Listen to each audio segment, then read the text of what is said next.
and decision makers who are ready to buy, which includes company CEOs, CFOs, managers, entrepreneurs, policymakers in government, politics and civil society, diplomats, members of the academia and other key influencers. See examples of advertisement opportunities featured in Financial Times T sections below. Telecom sections, real estate section, company news, banking, finance and insurance industry, information technology, national, regional and global markets overview, motoring, lifestyle. Get your copy of Financial Times for only 2,000 Tanzania shillings only.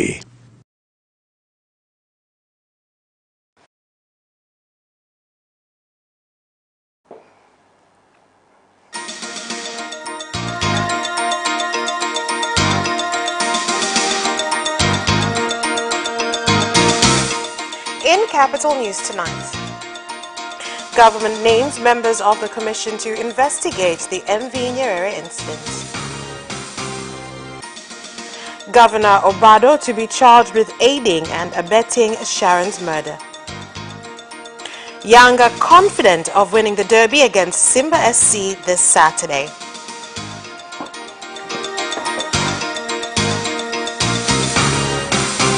Good evening, this is Capital News at 9:30. My name is Vanessa Victor.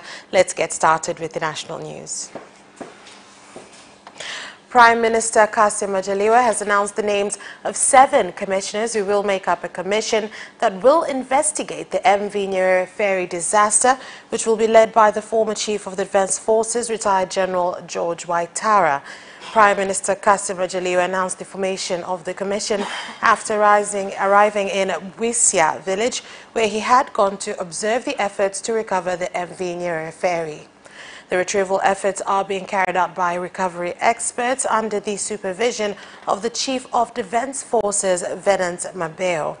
On his part, the Minister of Works, Transport and Communications Engineer Isaac Amwelwe said that the Ministry of Minerals has helped in the exercise by ensuring availability of an underwater winch, which was provided by Barrick Mining Company, which owns the North Mara mine located in Nyamongo, Tarima district. As one of the councillors that will make up the commission. We will also have Engineer Marcelina Majesa, who has become the Managing Director of Tamasa. We believe that she will be able to help the Commission and to ensure everything here is completed. We also want to include Attorney Julius Kalolo so that we can determine the legal system in running of ferries, and he will help immensely with that as well as what actions are to be taken. Crane. If we have a crane, it is the easiest way. We have found a barge in Mwanza which can be sent to pick it up, and we have gotten a 90-ton crane which is in Nyamomo. We communicated with the Deputy Minister of Minerals, Dr. Biteko, and he has secured one. I have now spoken to the head of the forces and his diver squadron, who confirmed that if we get that 90-ton crane, it will aid significantly in our job. I have lost not less than 15 relatives, and I don't need to mention them as it is painful. When an accident like this occurs, it is because people were irresponsible from embarking passengers to the directives by the ones in charge of the vehicle. Meanwhile, law enforcement agencies in the country have started to interrogate 5 employees of Tanzania Electrical, Mechanical and Electronic Services Agency, TEMESA, such as the agency's chief executive, Dr. Musa Mgwatu, who has been directed to relinquish his post immediately in order to permit a free and fair investigation. The law enforcement agencies have also started to interrogate the former TEMESA manager from Mwanza region, Alex William, who had been transferred to Dar es Salaam in order to become the manager of the workshop for government vehicles. President Dr. John Magufuli has revoked the appointment of the chairman of the board of directors on the Surface and Marine Transport Regulatory Authority, Sumatra, engineer Dr. John Ndunguru, and dissolved the board with effect from today. President Magufuli made the move following the MV Nyerere ferry accident on the 20th of September this year, as well as other road accidents incidents which have caused deaths, physical disabilities and destruction of property. A statement from State House says that the committee formed to investigate cause of the accident has been announced by Prime Minister Kassim Majaliwa, and that it will work closely with other law enforcement organs. In a bid to avoid and eliminate negative consequences of marine accidents, some Tanzanians have called for formation of a single body that will govern all marine transport activities. Speaking in Dar es Salaam, the resident said that it would be good to review the laws that govern marine transport, such as on the number of passengers and weight of cargo, which is legally admissible on marine vessels. It's good to break the boats, but my advice, I do not like there being a lot of boats, because the presence of many boats causes mismanagement of these ferries, since there is possibility of their own personal interests clashing. As we know, many African boats created, many of them have their own personal interests involved. Member of Parliament of Mtama in Lindi region, Nape Nnauye, the Land Cruiser VX with registration number T349DEL overturned at Kibutuka village in Liwale district, Lindi region at around 7:30 in the morning. MP Nape Nnauye was on his way to a CCM Executive Council meeting in the region when the accident occurred. Liwale kijiji cha Kibutuka. About 60 kilometers from Liwale in Kibutuka village, the car got off the road, hit an obstruction, then spun and landed on its back with the tires facing upwards. I think the accident occurred due to poor road infrastructure in that area. Many villagers have said that the road there has many holes. Thus, when you encounter them, it might happen suddenly, making it difficult to know beforehand. I thank God that myself and all 5 of us in the car came out of it with no injuries. The government has directed more than 200 families at Shanwe and Msunkumilo wards who have built settlements within 500 meters of Milala Dam, located in Mpanda District Council, Katavi region, to move from the wetland conservation area, as it is a water source and has been since 2014. The Minister of Water, Professor Makame Mbarawa, gave the directive while on a working tour in the region. The residents had raised their concerns on the government directive to the Minister of Land, Housing and Settlement Development, William Lukuvi, who told them that the dispute will be dealt with by the Minister of Water. We started, we did not have an office. We had a big electricity bill, but started paying, and we've been paying on our own. We were supplying a small amount of water. At least now we are supplying a large amount of water. Another thing, we had 1,600 water miners, but now we have 5,500. I know you can only have this office space, but as long as people are getting enough supply of water and you have modern technology equipment, you can give good service. But otherwise, the building is nice. I congratulate you, but now let's direct our strength into looking for water channels and supply people with water. But people's complaints come about that time where they don't understand if they will get water or they are on short demand supply. So as Regional Commissioner, I'm directing the authority to put an open system of short demand supply. Tanzania Private Sector Foundation, TPSF, has said that the government will not be able to achieve its goal of making Tanzania an industrialized economy by 2025 if it will continue to be bureaucratic in coming up with prices for natural gas to be used in industries. This was said in Dar es Salaam by the Managing Director of TPSF, Godfrey Simbe, during an oil and gas forum. On her part, the Deputy Minister of Energy, Subira Mugalu, said that the government will continue to cooperate with oil and gas stakeholders to achieve the goal. The government is failing to have a fast decision so that we move forward. Right now we have manure factories that want to use natural gas as raw material. They haven't started yet, or people haven't decided the price of gas for local industries. We want a fast decision so that we know what is the price of gas so that people can invest. The government has been hesitating to give the price of gas so as it can be used in industries, because it hasn't been done until today, despite the committees which have been created. It's about time they make a decision. Recognize the pivot role of natural gas in driving the industrialization agenda. That's why in this plan we had set about 8 trillion cubic feet, 3.6 trillion cubic feet, and 17.3 trillion cubic feet of natural gas to be used in the period of 30 years for power generation, industries as fuel, and the petrochemical industries respectively. If this plan is implemented accordingly, highly impact and transform industrial sector in Tanzania will be obtained. With respect to other blocks, the revolutionary government of Zanzibar is in preparation to conduct tendering process for the blocks located in Zanzibar. The revolutionary government of Zanzibar would like to invite all of you, the prospective investors, to invest into the available blocks. With these few remarks, it is now my pleasure to welcome you all in Zanzibar to invest in this emerging oil and gas sector. Clearly identifies collaboration is the key to driving the Tanzania economy forward.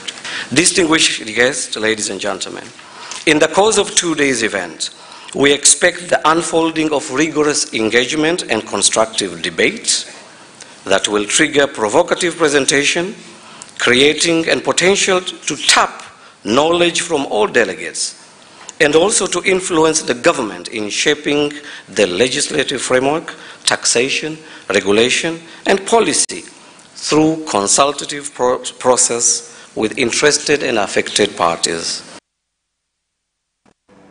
The country's Commissioner General of Immigration, Dr. Anna Makakala, has called upon illegal immigrants in the country to come out in numbers to take part in an ongoing registration exercise. She said that the aim of the exercise is to identify illegal immigrants and not to deport them from the country. The Commissioner General of Immigration, Dr. Anna Makakala, made the call in Kirando village on the coast of Lake Tanganyika in Nkasi District, Rukwa region. Citizens and all residents of Kirando or those using this border from DRC or want to go to DRC need to be carefully, especially with what we hear on the spread of the Ebola virus from our neighbors. Those without emergency or pertinent matters to attend need to wait until the situation is better. We have also put in added effort to make sure that those who come in through the border are safe.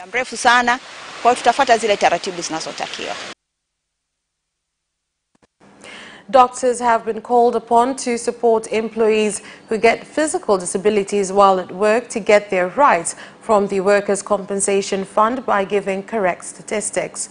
The call was made by Singida Region Commissioner Dr. Rehema Nchimbi on closing a training for doctors from 4 regions, which aimed at enabling doctors to conduct assessment on injured or sick employees in the workplace. You must follow up and check on the environment that led to the person becoming disabled.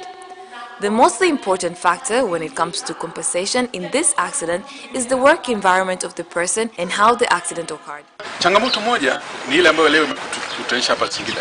One of the challenges is the reason why we are meeting in Singida today for doctors' training. Many doctors were not that experienced with diseases. And this is one of the challenges we are resolving by providing continuous training. The other challenge is the stakeholders, both employers and employees, understanding on the compensation fund as to its benefits. Doctors need to learn how to use the guidelines. An example is when someone's foot is cut off, then they can go to one doctor and receive 20%, but that reasons why 20% is not clear. That is all for national news. International news follows after the break. The relaunched Financial Times is the premier business newspaper in Tanzania. The Financial Times is a weekly source of information and business insight for the most successful leaders, executives, investors, and entrepreneurs in Tanzania and throughout the East Africa region. We provide critical business insight and in-depth features on companies, people, strategies, ideas, and economic trends. The Financial Times offers an unrivaled platform for advertisers to enhance brand awareness and move products. We will enable you to reach confident and informed consumers and decision makers who are ready to buy, which includes company CEOs, CFOs, managers, entrepreneurs, policymakers in government, politics and civil society, diplomats, members of the academia, and other key influencers. See examples of advertisement opportunities featured in Financial Times sections below. Telecom sections, real estate section, company news, banking, finance and insurance industry, information technology, national, regional and global markets overview, motoring, lifestyle. Get your copy of Financial Times for 2,000 Tanzania shillings only.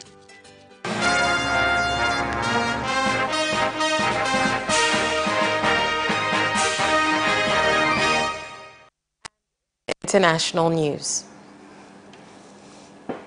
The governor of Migori in Kenya, Okoth Obado, has been arraigned at the Mlimani Law Courts to face charges relating to the murder of Rongo University student Sharon Otieno. Governor Obado, who spent the weekend in police custody, is said to be charged with the offense of aiding and abetting the commission of murder. Governor Obado was arrested on Friday, with investigators saying there is enough evidence to charge him in connection with the murder. Zakaria Okoth Obado, between the 3rd and the 4th of September, tomorrow at 2 o'clock. In the meantime, the accused will be remanded at the industrial area prison. As women and mothers in Kenya, we will not stand by and watch evil deeds reign, for our children and fellow women to continue to die. We want the government to ensure that the person who killed Sharon and committed these other murders to young women is jailed, and we have justice for Sharon and all our Kenyan children and women. Students from universities want to ensure that justice is served, and if this is not done, we will take action. We will protest. In history, there has been revolution through students. Thus, they should not take this matter lightly. The case facing opposition politician in Rwanda, Diane Rwigara, and her mother, Mukange Manyi, Adeline Rwigara, was today postponed at the High Court following an injunction filed by the defense rejecting one of the judges on claims that they have no confidence in the judge due to handling of previous proceedings in earlier cases at Nyarugenge Primary Court.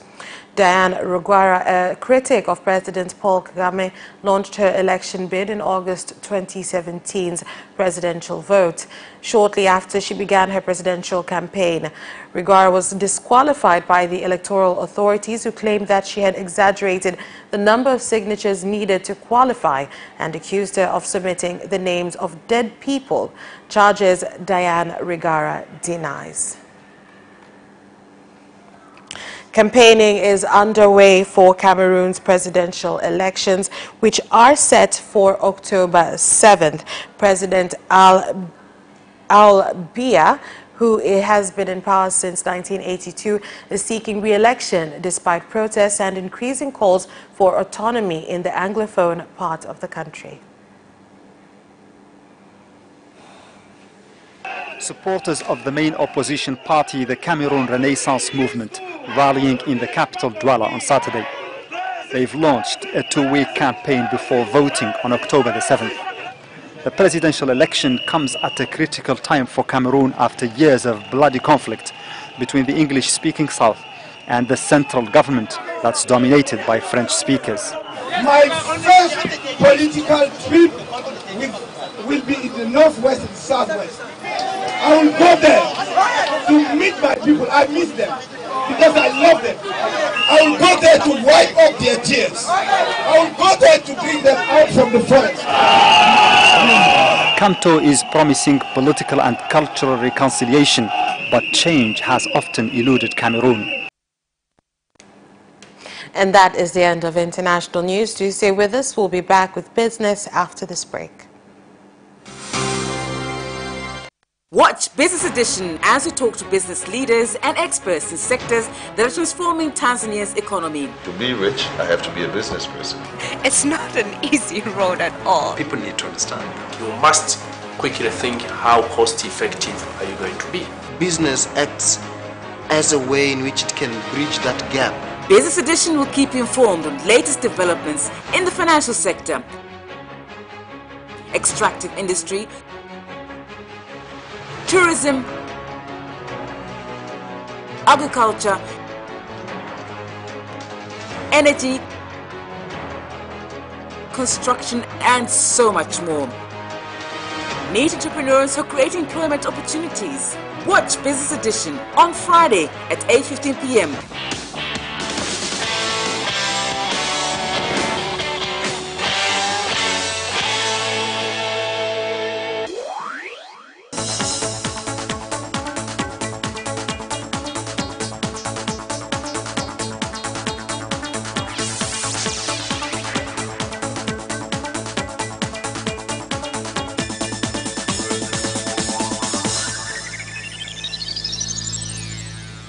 Welcome back, and in business news. Tanzania Agricultural Development Bank (TADB) and the National Commission of Irrigation have agreed to cooperate in improving irrigation infrastructure in the country so as to enable farmers to benefit from farming activities. Kwamba benki sasa imepata fursa kubwa. The bank has now gained professional mileage that will help us in irrigation projects, since as a bank we are looking for valuable production opportunities. In order to achieve value addition on products, there are a number of challenges to succeed in getting good quality products. We believe in value chain, that is, if we assure farmers that there is reliable water source, this will also assure traders that there will be sufficient produce. This is one among 4 big projects that are still in initial stages. However, we are looking forward to work with the Irrigation Commission. Na tunaamini tutaendelea kufanya miradi mingi kwa pamoja na tume ya umwagiliaji. Ni fursa ya pekee kwetu kuweza kupata chanzo kingine ambacho. This is a special opportunity for income generation that will be used in other developments in our projects, including building more irrigation infrastructure. This will help us not rely solely on treasury, but also think by using the bank, it will assist in implementation of infrastructure developments. The Director General of the Information and Communication Technology Commission, Samsung Mwela, has said that the Commission is prepared to support government efforts in building a middle-income industrialized economy by 2025, and this is by using experts who are well-equipped to achieve the goal.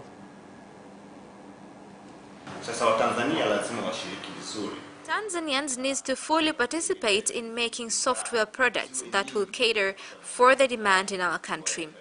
In building ICT industries, we are here to make sure that we create an environment that can support growth of industries. Despite having products from Tanzania, but there are industries that make machines. In order to reduce, if we install ICT equipment, it will help because they are used a lot. The Director General of Tanzania Trade Development Authority, TanTrade, Edwin Rutageruka, has called on entrepreneurs and farmers to use opportunities in the Chinese market, as many Chinese businesses have shown interest in agricultural products from Tanzania. We have seen it is important for us to agree with our stakeholders on how we will tackle this big market. I would like us to challenge ourselves, since the Chinese market usually we're the ones who fails to take our products to Chinese market. I urge traders, farmers and other stakeholders in the sector, let us participate fully when the Chinese market demands for product. I urge traders, farmers and other stakeholders in the sector, let us participate fully.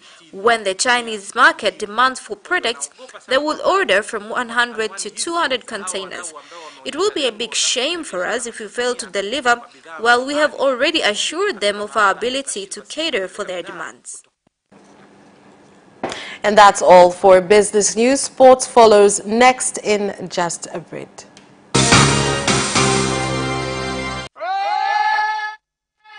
Hi, my name is Kotaro Tokuda. What's up? My name is Céline Garnier. I'm John Barnes from Liverpool Football Club. The hip, hop, a hip it, the hip it, the hip, hip, hop. You don't stop the rockin' to the bang bang boogie. Say up, jump the boogie to the rhythm of the boogie to beat.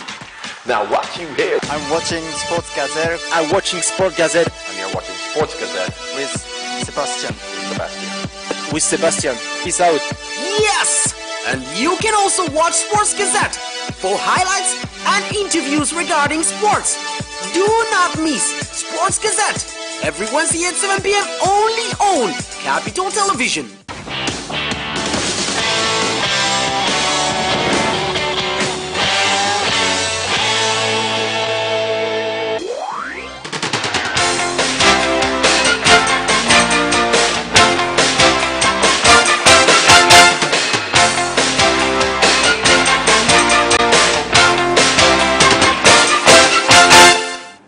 And in sports news.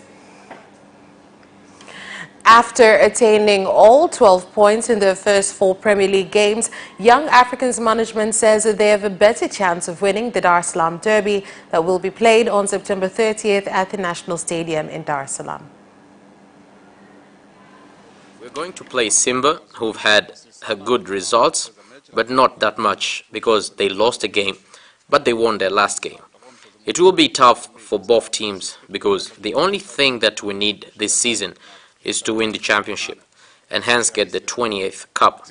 We are the historical champions and so we intend to extend our legacy.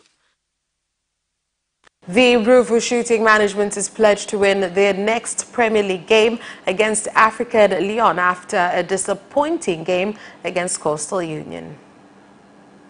Ruvu Shooting ni moja ya timu ambazo Ruvu Shooting is among the teams that has huge ability of playing soccer.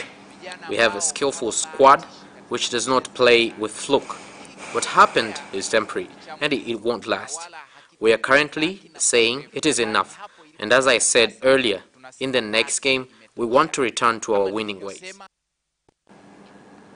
An emotional Tiger Woods completed an astonishing comeback to win the season-ending Tour Championship by 2 shots and record his first win in 5 years.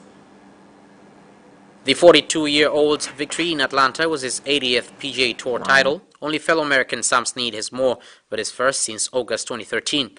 Less than a year ago, he was 1,199 in the world after spinal fusion surgery, the latest of multiple operations. I was having a hard time not crying on that last hole, Woods said. Thousands of fans spilled onto the 18th fairway to follow Woods to the green, chanting USA and Tiger, Tiger, after his approach found a bunker on the edge of the green. Cristiano Ronaldo struck 9 minutes from time to break Frosinone's resistance and help Juventus maintain their 100% start to the season. Rarely troubled keeper Marco Sportiello on what was proving to be a frustrating night for the team in their £99 million signing. But in the 81st minute, the Portuguese forward finally found the net with a firm strike from 8 yards. And in stoppage time, Federico Bernardeschi fired in the second goal. Even though the visitors had 72% of possession, the scoreline somewhat flattered the Serie A giants, who only managed 8 shots on target from 30 efforts.